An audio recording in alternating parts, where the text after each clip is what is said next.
हंस के एक लोटा पानी पियबू की ना।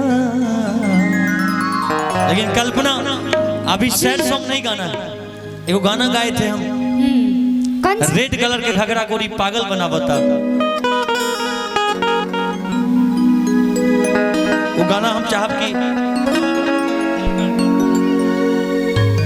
गजरा के धार का देखेला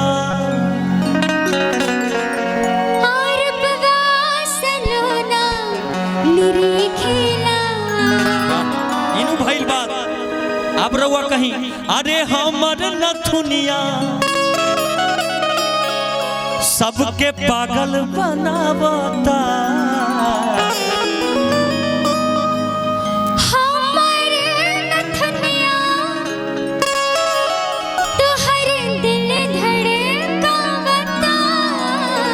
अरे आप आए तभी 72 बार धड़क रहा था, अभी 104 बार धड़क रहा है। अच्छा जी कि तोहर रेड कलर के घघरा गोरी पागल बनावता। ये गाना बहुत वायरल भइल है। आई बाबा 1 2 3 4।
कि तोहर रेड कलर के गोरी पागल बनावता।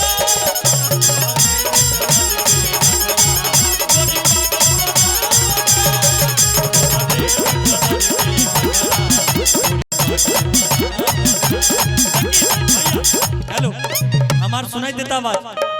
हम कहतनी 3 गो बाप 3 आदमी आपको देख के याद आ गया कि हाय रे ओठ लाली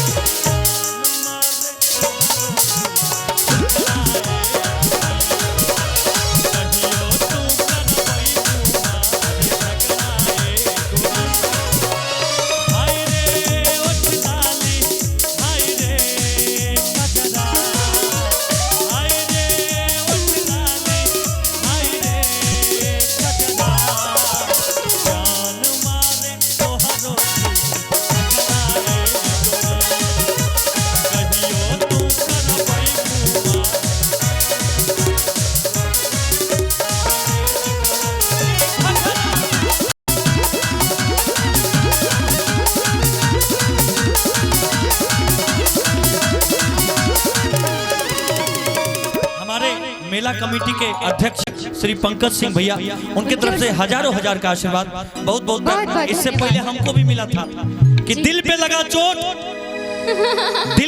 चोट तो पंकज भैया के जेब से निकला 1000 का नोट। वाह क्या बात है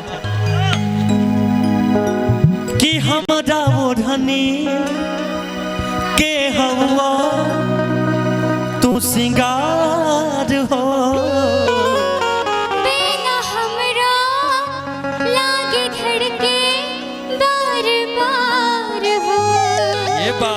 आप करिए हमारे ओढ़ने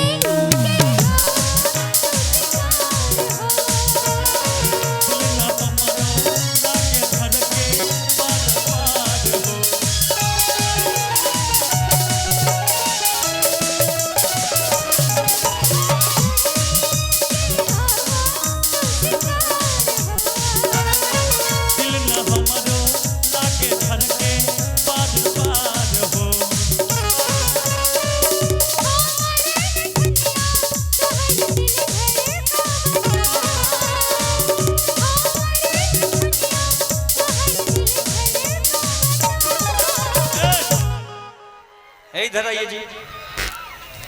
इन्हें आओ। का नाम पड़ी? सोनम। तू इन्हें आओ। तोहार का नाम पड़ी साली?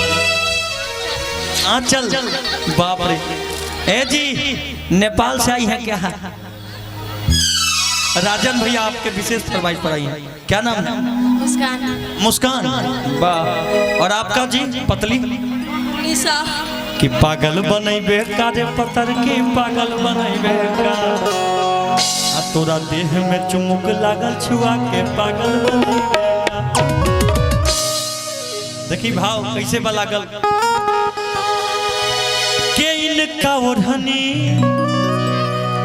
के हाई हम सिंगार हो।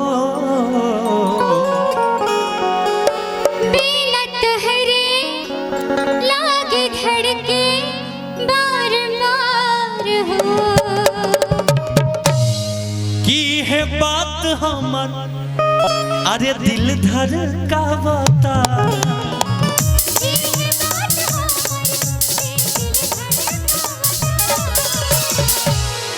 तोहर बुल्लू एकर बुल्लू कलर के सबके बुल्लू बता।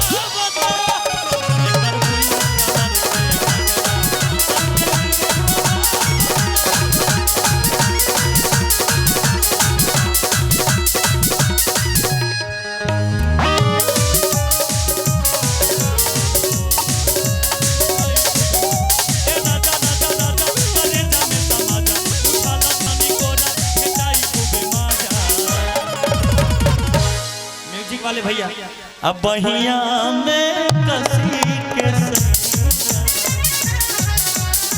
बहिया में कसी के सैया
के तोहर कलर के गोरी पागल बना